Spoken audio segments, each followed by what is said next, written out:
The story of Detroit's outlaw biker scene can't be told without first stepping back to understand the culture that gave birth to it. The image of the American outlaw biker wasn't born in Detroit or Michigan. It emerged in the years after World War II. Hundreds of thousands of U.S. servicemen returned home carrying more than scars and medals. They came back with a hunger for speed, for freedom, and for the kind of adrenaline that peacetime rarely offered. The post-war government, trying to liquidate surplus, sold motorcycles cheaply to returning veterans, Harleys and Indians. Machines that had once roared across battlefields were suddenly accessible to restless young men. On long stretches of highway, they discovered a new purpose: to ride, roam, and rebel against a society that felt stifling after years of conflict. Hollywood helped cement the myth. Films like The Wild One, starring Marlon Brando, portrayed bikers as leather-clad outlaws living by their own rules. The cowboy was no longer America's sole symbol of freedom. The biker arrived. Motorcycle clubs sprang up across the country. Some were weekend gatherings. Others cultivated identities that openly challenged law and order. In the late 1940s, a riot at Hollister, California, made national headlines. Though sensationalized, it locked in the image of bikers as dangerous rebels. When the American Motorcyclist Association later remarked that 99% of motorcycle clubs are law-abiding, that stray comment inspired a badge of honor for the others. Clubs wishing to set themselves apart embraced the label the 1%. The Outlaws were born. The most powerful of these clubs grew into empires. The Hells Angels in California, the Outlaws in the Midwest, the Mongols in the Southwest. They built networks of chapters, recruited aggressively, and formed support clubs that acted as feeders and muscle. Their patches became symbols feared by police, rivals, and civilians alike. But not every club achieved that status. Many smaller ones operated in the shadows of giants, always fighting for respect, always holding tightly to codes of loyalty and brotherhood. For them, violence became a way to prove legitimacy when strength was the only currency.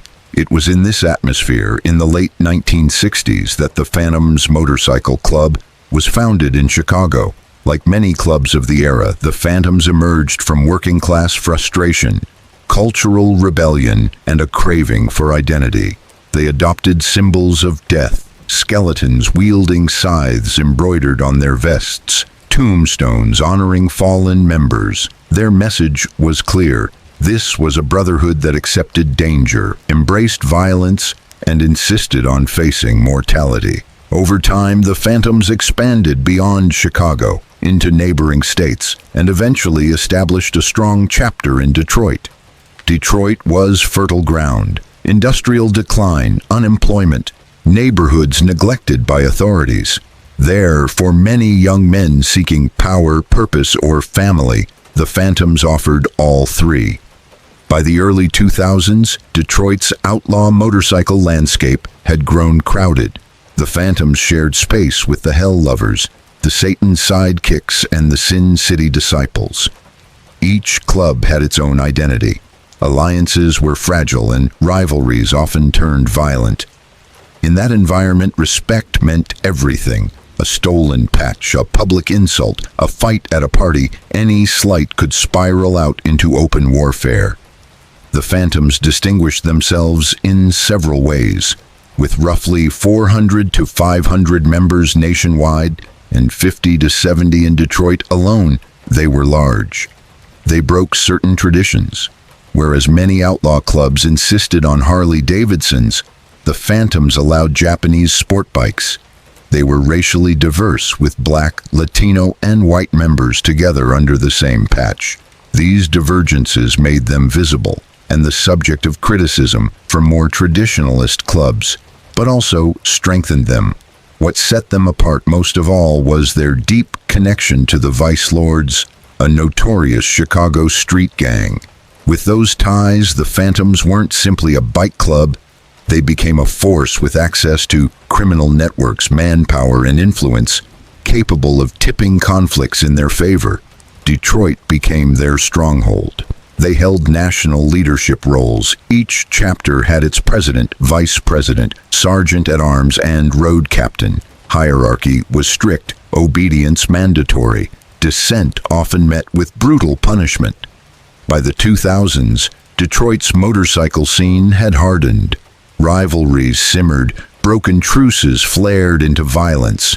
Though the Phantoms were not the largest outlaw club in the U.S., their name carried weight in Detroit.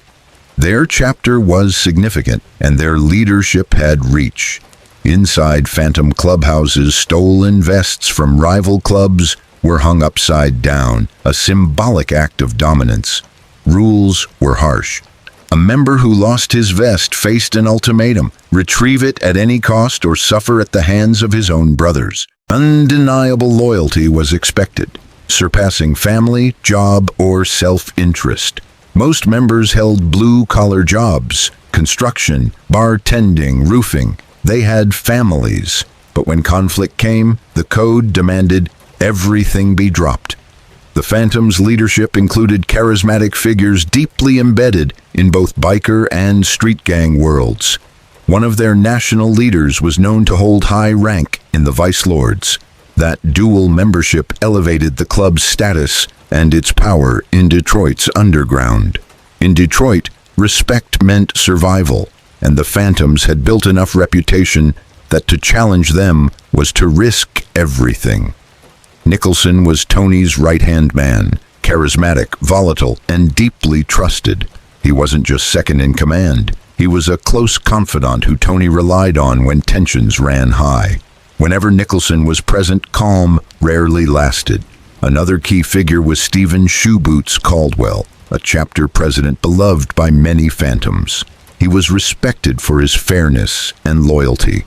Unlike others who used fear to lead, Caldwell earned affection.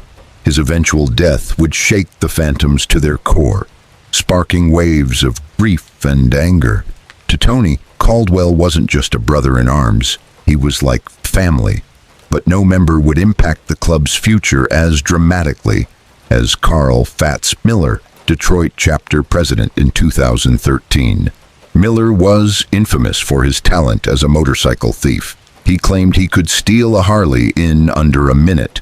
Alongside Maurice "Mo" Williams, he used stolen master keys to unlock bikes, load them into vans, and disappear. Once, to prove a point, he even stole a motorcycle from his own neighbor, who was in the Vigilante Motorcycle Club. This arrogance, however, often got him into trouble. In May 2013, Miller and fellow Phantom Brian P.C. Sorrell were caught stealing a bike from an apartment complex in Macomb County. A gun was found in the van. Although the firearm belonged to P.C., Miller was charged. He felt scapegoated. This wasn't his first grievance with the club. In 2012, Miller had been ordered to retrieve a vest from a former Phantom, Dirty Red. The mission went wrong. Miller was ambushed and shot in the stomach. He spent weeks in a coma. What hurt most wasn't the injury, but the club's response. There was no retaliation. To Miller, the lack of action was a betrayal of the loyalty they preached.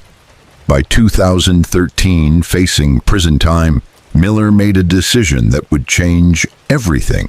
He became an informant for federal authorities. The ATF saw an opportunity. Agent Jared Marsh was assigned to him, equipping Miller with recording devices and instructing him to document conversations, operations, and plans. For the agency, it was a breakthrough. Infiltrating outlaw biker clubs is rare, and betrayal from within is even rarer. But here was a sitting chapter president turning against his brothers. Meanwhile, rivalries in Detroit were intensifying. The Phantoms were clashing with the Satan Sidekicks, a smaller club that refused to recognize Tony's authority. What began as verbal insults escalated into fights, robberies, and eventually full assaults. Tony issued an order. Phantoms were to steal Sidekick vests whenever possible. a move designed to provoke violence. As Tony and Nicholson prepared for open conflict, they had no idea that Carl Miller was working with the ATF, secretly building a case against them. What followed would transform the Phantoms from feared bikers into the subjects of one of the most significant federal cases in Detroit history. By summer 2013, Detroit's biker scene was a powder keg. Old rivalries reignited, and Tony's order to strip sidekicks of their vests turned tension into warfare. Violence wasn't just about retaliation, it was about control and fear. The first major clash occurred at a Detroit gas station, where Phantom members Christopher Odom and a biker known as Old Burger beat a sidekick so badly that his head swelled grotesquely. Word of the attack spread quickly. Soon after, the Hell Lovers hosted a party intended to ease tensions between outlaw bikers and hobbyists. But instead, it became a battleground. Phantoms stormed the party, dragged a sidekick into a back room, blocked the door with armed men, and beat the victim as music played outside. The violence wasn't confined to Detroit. A year earlier, in October 2012, a Phantom had shot 2 members of the Zulus Motorcycle Club in Columbus, Ohio. The message was clear. Crossing the Phantoms came at a cost. But the most explosive confrontation occurred on September the 8th to 9th, 2013. A group of Phantoms, including Miller, Roger June Valdez, and Brian P.C. Sorrell, staked out the Soul Devils clubhouse hoping to find sidekicks. They saw Leon McGee, a sidekick, leaving with his wife. June attacked first. McGee fought back, and in the chaos, PC and June opened fire. McGee was shot in the face and arm. PC was stabbed and hospitalized. Both survived, barely. At the next meeting, Tony was livid. He blamed Miller. Miller deflected, blaming June. The club began to fracture. Meanwhile, the ATF, with Miller's help, had everything on record. On September 21st, 2013, Stephen Shoe Boots Caldwell and Andre He-Man Swift were riding through Detroit when a Chevy Tahoe pulled alongside them.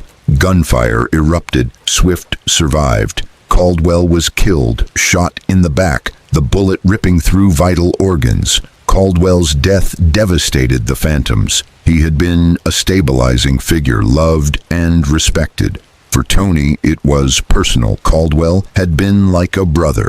In a call to Miller, Tony broke down in tears. "We bleed too," he said, his voice breaking, but his grief quickly turned to rage. Tony blamed the Hell Lovers. Whether right or wrong, he began planning a response. Not a symbolic one, but a deadly one. In recorded conversations, Tony said, "They just woke up a giant." He wanted blood. 10 bodies wouldn't be enough, he told Miller. Along with Nicholson and other top leaders, he began planning mass retaliation, targeted killings of Hell Lovers, followed by a massacre at Caldwell's funeral. There was even talk of taking the violence across state lines to Tennessee. The ATF was listening to every word. By October 2013, the ATF had heard enough. They believed the Phantoms were on the verge of mass violence. On October 4th, 2013, SWAT teams raided homes across Michigan. Doors were broken down, flashbangs were deployed. 14 members were arrested and charged with racketeering, weapons offenses, and conspiracy to commit murder. One of the voices heard in court was Brian Jackson, a construction worker charged for simply passing along information from a meeting to Miller. "When he asked me what was said, I told the man," Jackson told the judge. "I didn't add anything. I didn't take anything away, and here I am." He was sentenced to 8 years. For the ATF, the operation was a success. A potential massacre had been prevented. For the Phantoms, it was the deepest betrayal imaginable. Their collapse wasn't caused by police or rivals, it came from one of their own.